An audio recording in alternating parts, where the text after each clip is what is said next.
নাহমাদুহু ওয়া নুসাল্লি আলা রাসূলিল কারীম আম্মা বাদ ফাউযু বিল্লাহি মিনাশ শাইতানির রাজিম বিসমিল্লাহির রহমানির রহিম। বন্ধুগণ, আমি সাধক মোস্তাক মনির, বাংলাদেশ। আজকে আমি একটি অত্যন্ত গুরুত্বপূর্ণ বিষয় নিয়ে আলোচনা করব।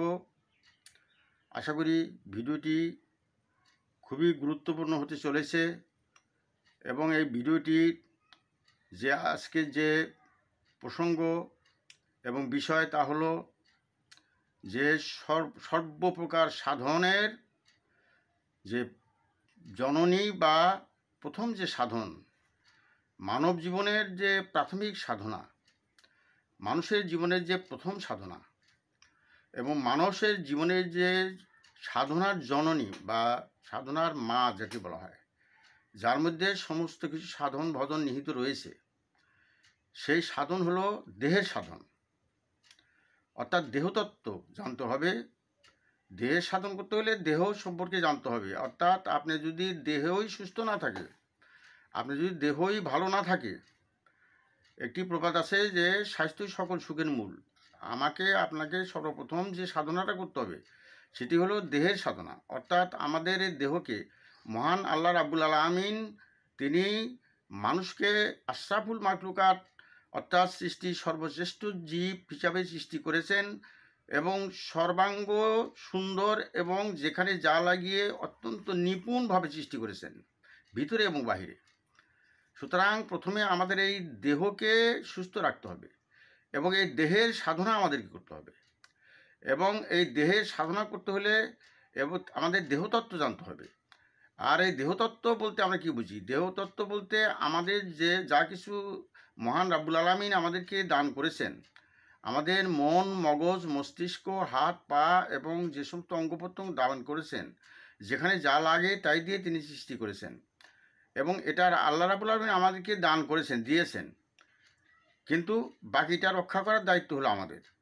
যেমন মহান আল্লাহ রাব্বুল আলামিন তিনি এই পৃথিবীকে আমাদেরকে দিয়েছেন, পৃথিবীতে একটি মাটির টুকরা দিয়েছেন আমাদের। সেই মাটির টুকরাকে সেখানে পাহাড়, পর্বত, ঝাড়, জঙ্গল, সমুদ্র, জঙ্গম, নদী, সাগর ইত্যাদিতে ছিল, মরুভূমি ছিল। সেখানে মানুষ তার নিজের বসবাসের উপযোগী করার জন্য সেখানে গাছ কেটে কেটে সেখানে বসতি নির্মাণ করেছেন, সুন্দর রাস্তা নির্মাণ করেছেন, সুন্দর পার্ক নির্মাণ করেছেন, সুন্দর সুন্দর ঝর্ণা নির্মাণ করেছেন এবং সেখানে পরিপাটি খুব সুন্দর করেছেন। এই পৃথিবীকে যে সুন্দর করেছেন, এটা হলো মানুষ তার নিজের বুদ্ধি, মেধা এবং তার রুচি, তার সৌন্দর্য, তার টেকনোলজি, তার মেকানিজম, তার প্রয়োজন এই পৃথিবীতে আরামায়েশে থাকার জন্য এই পৃথিবীকে আল্লাহর দেওয়া এই মাটির টুকরার ভিতরে অর্থাৎ ভূপৃষ্ঠকে সৌন্দর্যমণ্ডিত করেছেন, একটি সভ্যতা তৈরি করেছেন। বাকিটা মানুষ করেছেন, মানুষের টেকনোলজি দ্বারা করেছেন, মানুষের মেধা দ্বারা করেছেন। তো সুতরাং অনুরূপ আল্লাহ রাব্বুল আলামিন আমাদের সুন্দর একটি দেহ অবয়ব দিয়েছেন, আমাদের সুন্দর একটি নিপুণ যেখানে যা লাগে তাই দিয়ে তিনি সৃষ্টি করে দিয়েছেন। কিন্তু এটাকে রক্ষা করা, এটাকে সুস্থ রাখা, আপনি যদি আপনার দেহকেই সুস্থ না রাখতে পারেন, তাহলে তো আপনার কোনো সাধন ভজনই আপনি করতে পারবেন না। আপনি নূরের সাধন বলেন, আপনার সেই রুহের সাধন বলেন, আপনি সেই দমের সাধন বলেন, আপনি সেই নফসের সাধন বলেন, আপনি সেই আগুনের সাধন বলেন, আপনি যত প্রকার সাধনই বলেন না কেন, কোনো সাধনই আপনি করতে পারবেন না যদি আপনার দেহকে যদি সুস্থ না রাখেন। কাজেই প্রথমে আমাদেরকে দেহকে সুস্থ রাখতে হবে এবং দেহকে সুস্থ রাখার জন্য যে সমস্ত সাধন ভজন এবং যে সমস্ত নিয়মকানুন আমাদেরকে করতে হবে, তার প্রথম হলো আমাদেরকে সর্বপ্রথম যে বিষয়টা করতে হবে সেটা হলো খাদ্যবিধি মেনে চলা। আপনারা অবশ্যই সকলেই জানেন, আমাদের এই আলোচনা তো সব কিছু আল কোরআন হাদিস থেকে আসবে। কথাগুলো, উপমাগুলো, উদাহরণগুলো, দৃষ্টান্তগুলো, যেমন আল্লাহ রাব্বুল আলামিন হযরত আদম এবং হাওয়াকে জান্নাতে রেখেছিলেন এবং বলেছিলেন ওই নিষিদ্ধ বৃক্ষের কাছে যাও না এবং নিষিদ্ধ বৃক্ষের ফল তুমি খেও না। কারণ এটাকে খাদ্য সম্পর্কে আমাকে সর্বোচ্চ সচেতন থাকতে হবে এবং খাদ্য সম্পর্কে সচেতন থাকার জন্য আমাদের প্রথম যে নমুনা নিদর্শন দিয়েছেন সেটা হলো যে নিষিদ্ধ বৃক্ষের কাছে যাও না, নিষিদ্ধ বৃক্ষের ফল খেও না।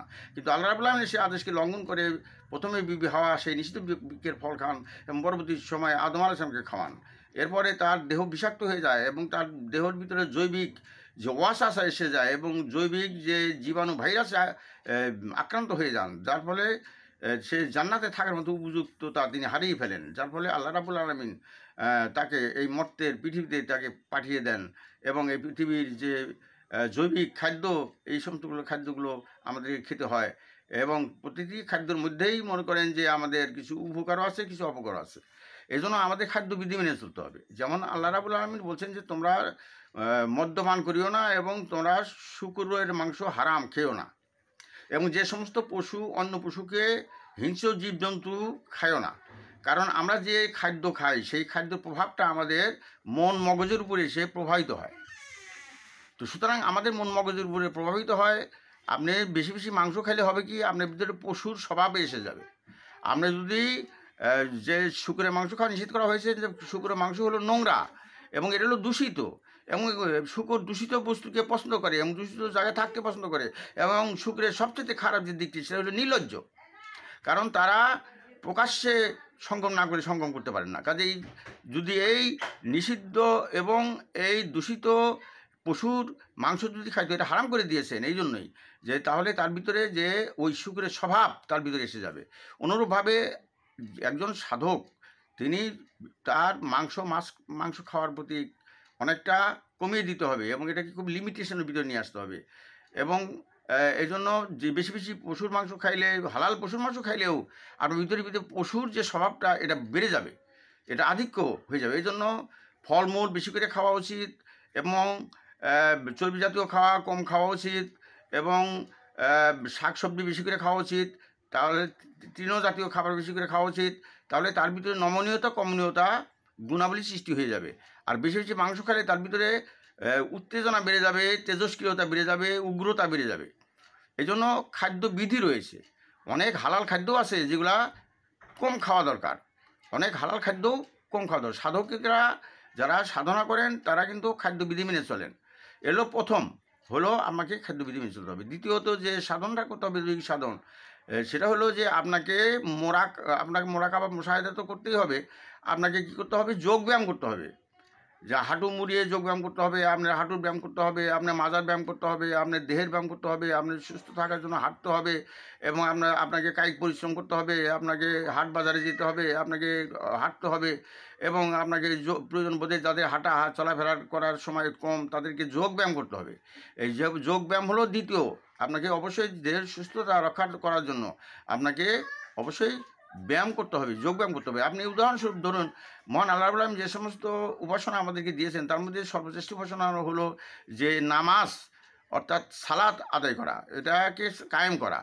এখানে দুইটা দিক আছে, একটা হলো দৈহিক, একটা হলো মানসিক। দৈহিক দিকটা হলো আমরা অজু করি, আমরা রুকু দেই, আমরা সেজদা করি, আমরা সালাম ফিরাই, এর ভিতরে কিন্তু যোগব্যায়াম রয়েছে। আরেকটা হলো উপাসনা, ধ্যান রয়েছে। তৃতীয় হলো সেখানে কিছু কলেমা রয়েছে, অর্থাৎ কিছু আয়াত রয়েছে, কোরআনের আয়াত পাঠ করতে হবে। সূরা ফাতিহা পাঠ করার সঙ্গে সঙ্গে কোরআনের দু একটি আয়াত পাঠ করতে হবে, এটা একটা দিক আছে। বাহ্যিক দিকটা হলো রুকু সেজদা করা, সালাম ফিরানো, আত্তাহিয়াতু ইত্যাদির মধ্য দিয়েও আমাদের কিন্তু এক ধরনের যোগব্যায়াম হয়ে যায়। কাজে এটা একটা শ্রেষ্ঠ, আমাদের সুস্থ থাকার একটা শ্রেষ্ঠ উপায়। শুধু নামাজ একাধারে যেমন উপাসনা এবং বন্দিগি, পাশাপাশি এটা একটা সুস্থ থাকার একটা সর্বশ্রেষ্ঠ যোগ ব্যায়ামও বটে। সুতরাং এই সমস্তগুলো মেনটেন করতে হবে। সুতরাং একজন নামাজি লোক সুস্থ থাকে, সে মানসিকভাবে সুস্থ থাকে, সে শারীরিকভাবে সুস্থ থাকে। এরপরেও আরও কিছু মোরাকাবা মুশাহাদা রয়েছে। আপনাকে পা মুড়িয়ে বসে থাকার ব্যায়াম রয়েছে, আপনার মাজার ব্যায়াম রয়েছে, আপনার কি বলে হাঁটুর ব্যায়াম রয়েছে। আপনাকে উঠা বসা করতে হবে, আপনাকে যোগ ব্যায়াম করতে হবে, আপনাকে শরীরকে সুস্থ রাখতে হবে, হার্টকে সুস্থ রাখতে হবে, আর বিভিন্ন ভাইরাস থেকে রক্ষা পাওয়ার জন্য যা যা করণীয় দরকার এগুলো করতে হবে। সব কিছু করে আপনার দেহকে সুস্থ রাখতে হবে। আপনাকে একটা কথা মনে রাখতে হবে যে সুস্থ দেহে সুস্থ মন। কাজে আপনার মনকে সুস্থ রাখতে হলে আমাদের দেহকে সুস্থ রাখতে হবে। এই জন্য মনে করেন যে সমস্ত খাদ্য আমাদেরকে খাইতে হবে, কিন্তু সেই খাদ্যের লিমিটেশন আছে। অর্থাৎ আমরা এমন বেশি খাদ্য খাবো না যে খাদ্য খেলে পরে আমরা অসুস্থ হয়ে পড়তে পারি। আমাদের বেশি বেশি খাওয়াকে আমাকে পরিহার করতে হবে। আমরা এত কম খাবো না যে কম খাইলে পরে আমরা অসুস্থ হয়ে পড়ি।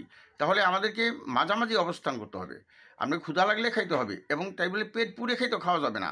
আপনি যেটুকুন খাইলে আপনি সুস্থ থাকবেন ততটুকুন আপনাকে খেতে হবে। এইভাবে যদি আপনি খাদ্য বিধি মেনে চলেন আর যদি খাদ্য যে সমস্ত খাদ্য উত্তেজক খাদ্য আপনাকে পরিহার করতে হবে, চর্বি জাতীয় খাদ্য আপনাকে পরিহার করতে হবে।